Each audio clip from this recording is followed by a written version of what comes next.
আসসালামু আলাইকুম সম্মানিত শিক্ষক মণ্ডলী, আশা করি ভালো আছেন, সুস্থ আছেন। আজকে আমি একটি নতুন ভিডিও নিয়ে আপনাদের সামনে উপস্থিত হয়েছি।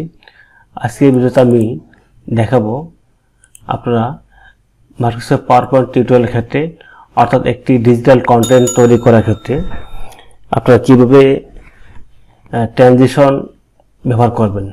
ট্রানজিশন ব্যবহার করার মাধ্যমে আপনি আপনার ডিজিটাল কন্টেন্টটিকে আর সুন্দর আকর্ষণীয় করে তুলতে পারেন। সম্ভবত শিক্ষামণ্ডলী, আমি একটি ডিজিটাল কন্টেন্ট ওপেন করে রেখেছি। আজকে আমি দুইটি স্লাইডের মধ্যে ট্রানজিশন ব্যবহার করে দেখাবো। সম্ভবত শিক্ষামণ্ডলী, আপনি যে স্লাইডটিকে আপনি ট্রানজিশন ব্যবহার করবেন সেই স্লাইডটি প্রথম সিলেক্ট করতে হবে। আমি এটি সিলেক্ট করলাম। সিলেক্ট করলে আপনি কীভাবে বুঝতে পারবেন, আপনি যে স্লাইডটিকে একটি মার্ক করবেন সেই স্লাইডটিকে মার্ক করলে পরে চারদিকে কিন্তু দেখেন এই যে ছোট ছোট বৃত্তের মতো আসবে। এখন আমি চলে যাব, এখানে অনেকগুলো অপশন রয়েছে, file, home, insert, design, transition.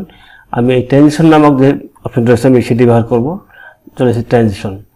এখন যেহেতু এটা আমার মার্ক করা আছে, আপনি এখানে অনেক ধরনের ট্রানজিশন রয়েছে, যে নান, কাট, ফ্যাট, পুশ, ওয়েব, স্পাইল্ড। এখানে আরও কিন্তু রয়েছে, শুধু এই কটি না। এখানে আপনি যদি টার্বো ক্লিক করেন আর আপনি মোট ট্রানজিশন পাবেন। আমি এখন একটি দিয়ে দেখাচ্ছি। আমি চাচ্ছি যে এটি কিউব যে ট্রানজিশন রয়েছে আমি এটি ব্যবহার করবো।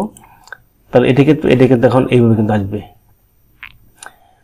আপনি যদি চান যে আমি এটি ব্যবহার করবো না, আমি অন্য কোনো ট্রানজিশন ব্যবহার করবো, সেক্ষেত্রে আপনি এটিকে নান করে দিতে পারেন।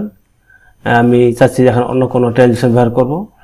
আমি চাচ্ছি এখন এখানে এই রোটেট নামক যে ট্রানজিশনটা রয়েছে আমি সেটি ব্যবহার করবো, রোটেট। তাই এটা কিন্তু আমার এটি এইভাবে আসবে। আপনি যদি চান আমি এটি ব্যবহার করছি না, আপনি তা নান করে দেবেন। এবং অন্য একটি ট্রানজিশন আমি নেব, সেটি আমি এখানে কোনটি নিচ্ছি, এখানে এটি নিচ্ছি, কার্টেন্স। তাহলে এই ট্রানজিশনটা কিন্তু আমার এইভাবে আসবে। সমস্ত ভিউয়ার্স, এটা নিলাম। আমি এরপরে একটি স্লাইডে ট্রানজিশন নিয়ে দেখাবো। এই স্লাইডটি কি প্রথমত আমি ক্লিক করে মার্ক করব। মার্ক করার পর আমি এখানে যে ট্রানজিশনগুলো রয়েছে এখান থেকে নিতে পারি। চাইলে এখানে আরও কিন্তু ড্রপ ডাউন বাটন রয়েছে, এখানে ক্লিক করে আমি আরও অন্য দিতে পারি। আমি চাচ্ছি এখন আমি এটি নিচ্ছি, এখানে আমি এটি নিচ্ছি, দেখি কি নেওয়া যায়। বক্স নিচ্ছি। হ্যাঁ, সম্মানিত ভিউয়ার্স, আমি এখন যখন স্লাইড শোতে যাব, এটা আমি কীভাবে আসি দেখি। আমি চলে এসেছি স্লাইড শোতে। দেখুন, আমি যেভাবে স্লাইড শো দিয়েছিলাম বা ট্রানজিশন ব্যবহার করেছিলাম ঠিক সেটা সেইভাবে চলে আসছে। সম্মানিত শিক্ষামণ্ডলী, যদি এই ভিডিওটির দ্বারা আপনাদের বিন্দু পরিমাণে উপকার আসে, অনুগ্রহপূর্বক আমার চ্যানেলটি সাবস্ক্রাইব করে পাশে থাকবেন এবং ভিডিওটিতে একটি লাইক দিবেন। ভিডিওটি দেখার জন্য প্রত্যেকের সঙ্গে ধন্যবাদ।